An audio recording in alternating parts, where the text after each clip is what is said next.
over the past 2 years.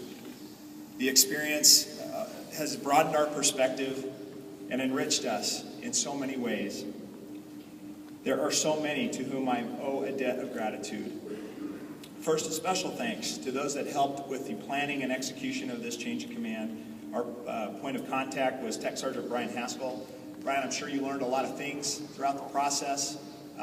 Certainly a little bit about the attention to detail that goes into these types of events. Pass that along to your firefighters and other members of the squadron. You've learned a lot throughout this event.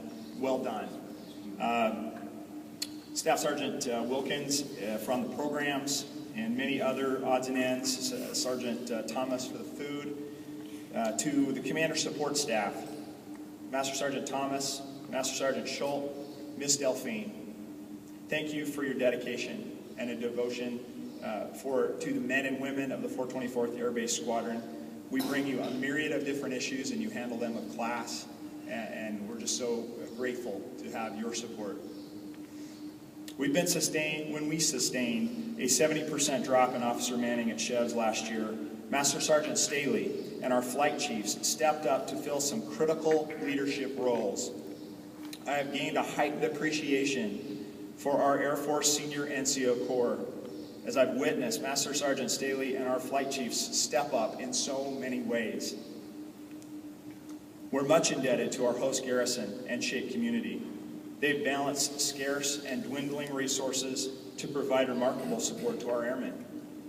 One event comes to mind is when the Army cut the SHARP program. Colonel Dickerson fought and got that back, and we have it back here today, which is the Air Force SARC program. And that was a direct action or result of your leadership, and I appreciate that. Just one more example. When my wife fell through the cracks of the Belgium to U.S. healthcare system, Colonel Zarnik took time out of his busy day to check in on Wendy and to explain her medical condition to us, to comfort us, to set us on the right path to recovery. When I had to go and pick my kids up from school that day, Colonel Zarnik sat by the side of my wife, and he was there when I got back. I'm personally indebted to him and many others who have truly gone above and beyond in the care of my family and our airmen. Throughout the past 2 years, amid the uncertainty and change, has been a stalwart companion, my wife Wendy. There are two things I hope to have when I leave the Air Force at the end of my service. First is my family, and the second is my health. Wendy's counsel and support are essential elements to my continued service. Sure, I could possibly do it without her, but let's be honest, I'd stink at it. It is the home she provides to both me and my children that gives us shelter from life's storms. It is her love that provides clarity and purpose, and the family we've created together that completes me and gives me richness and meaning. Thank you, dear, for all that you have done and continue to do to support me and our family of airmen and children. Braxton, Brigham, Cougar, and Ellie, thank you for your understanding when Dad couldn't be there for something this past 2 years. Thank you for being excellent students. Thank you for your respect and the support you give to both me and your mother. I really couldn't ask for better children. The commander's coin is rewarded at the discretion of the commander to individuals who demonstrate excellence in service. You've demonstrated those qualities admirably. Ellie, you're going to get some yellow flowers because yellow is your favorite color. You tell Mommy that just about every day. She probably hears that 50 times a week. Thank you. We're supported by two host nation Belgian weather observers, John and Leopold. I don't see them here today. I learned of their dedication one night as the Belgian weather equipment that sustained a power surge, leaving us with only one legal way of getting weather on the airfield, and that was that Belgian weather observer. He stayed 3 hours after his shift that night so we could get General Breedlove off the ground. Our C-37 departure reliability rate was 100% over the last 2 years the aircraft was stationed at Chievres. Our airfield operations flight is comprised of 6 diverse sections. They've maintained a 100% DV support rate on the airfield for the past 2.5 years. The sections in that flight are aerospace ground equipment, airfield management, airfield systems, air traffic control, fuels, and transient alert. Our emergency response flight of firefighters and security forces are, as the patch says, always ready. And our support operations flight, comprised of material management, transportation, comm, land, admin, and a 1 deep civil engineering liaison professional, have time and time again supported the mission with unparalleled sense of duty and pride. But again, that's only part of the story of why we've been successful, as Colonel Ward pointed out. Our DPW professionals brave the elements to clear the snow and ice from the runway. The contractors and Army MPs keep our airfield secure and the people safe. Our MAGCOM provides guidance and direction. Our operations group at Ramstein provides essential leadership and helps us recognize and reward greatness for our morale and welfare. Colonel Ward and Lori, you guys have been great. Great to work with. We're so grateful that you had an opportunity to travel up here with us. This really is a very unique team. I'd like to share a story that illustrates just how our airmen have contributed to our global mission over the past 2 years. On the 22nd of January 2012, our unit, then the 309th Air Lift Squadron, launched our C-37 on a mission to Stuttgart, Germany in support of the combatant commander of Africa, General Ham.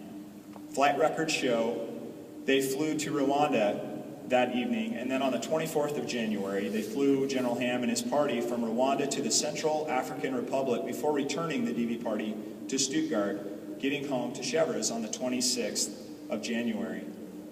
It seemed like a rather innocuous mission, not unlike others would support hundreds of times from this unit. The crew at the time didn't understand the significance of the high-priority SATCOM call to the general the night of the 24th. Solar flares had caused SATCOM interference over the skies that week, and it wasn't until the rescue of Jessica Buchanan, the story came out. It was aired on the 12th of May of this year, that we now grasp the bigger picture. The story actually begins 3 months earlier when Jessica Buchanan and another humanitarian aid worker from Denmark were taken hostage in Somalia. They were outdoors, fearing for their lives, without shelter for 93 days, surviving on canned tuna and bread, living in and sleeping on the land. She had developed a very serious urinary tract infection. She couldn't stand up, she couldn't walk, and the time was running out for her. The hostage negotiator in Nairobi, Kenya, passed this information that eventually made its way to the Oval Office. A quick decision had to be made, as the night of the 25th of January would be a moonless night, providing the perfect conditions for a rescue attempt. In order to execute quickly, the team had to receive the order from the President of the United States through the combatant commander of Africa with enough time to ensure all the intricate details could be planned and rehearsed. When the presidential approval for this mission came to the AFRICOM, General Ham was in our C-37, traveling at 41,000 feet, clipping along at almost 500 knots ground speed over Africa in a solar radiation storm. General Ham's secure communication difficulties would be even more challenged after landing in the Central African Republic, so getting the call through on the aircraft was a critical piece of the operation. The informational warnings the aircrew had received in their aircrew papers warned of solar flares. So when the call dropped, the experienced and prepared crew recognized the problem and rerouted the call to the satellites over the Atlantic Ocean, enabling SEAL Team 6 to start the motions of what would eventually lead to the safe rescue of Jessica Buchanan and her Danish co-worker. Although Technical Sergeant Michael Netwick, member of the 86th Air Wing, he was the CSO that night, and he truly was a superstar. But it took Team Chievres to get him there. Truly, Team Chievres is very unique. My remaining comments are for the men and women of the 424th. You are lucky to have an officer leadership team here, ready to pick up where Major Bray and I left off. The Keisters, to put it in the terms of the younger generation, are good peeps. I've had an opportunity now to get to know them. These airmen that are arrayed, that look so wonderful, this is your family while you're here. Their failures will be your failures, and their success will be your success.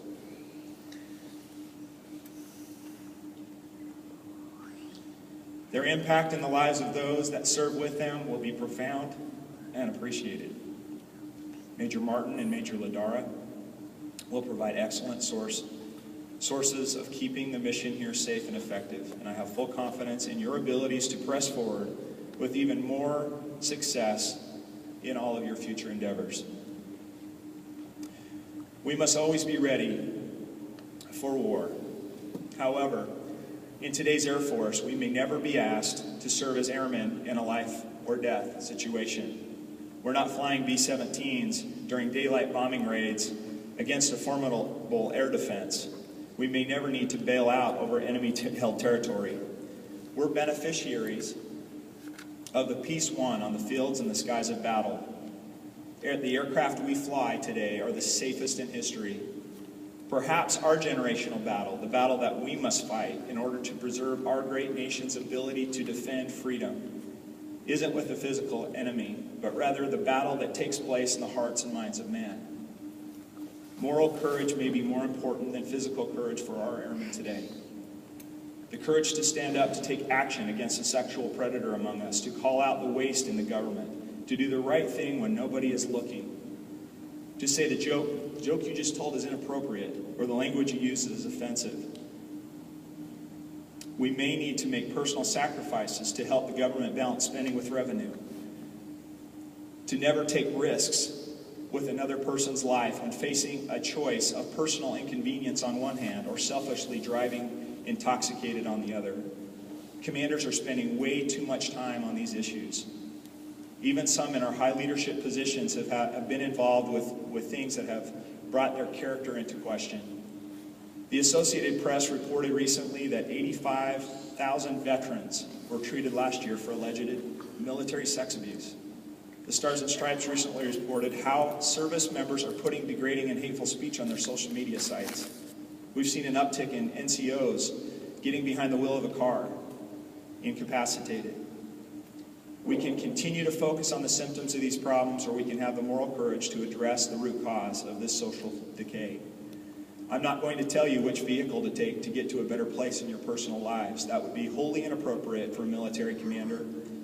I just hope that each of us are on a vehicle that will reinforce our personal commitment to live a life of integrity and service as we serve to be excellent in all that we do. The military can be that vehicle that can take us to a better place. But our core values mean very little if those values are not modeled by leadership all the way up the chain of command.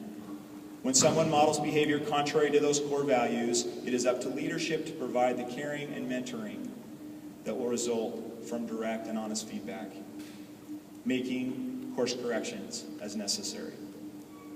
Members of our active duty must be willing to lay down their lives for the values and the way of life that we enjoy in the defense of freedom and constitutional principles.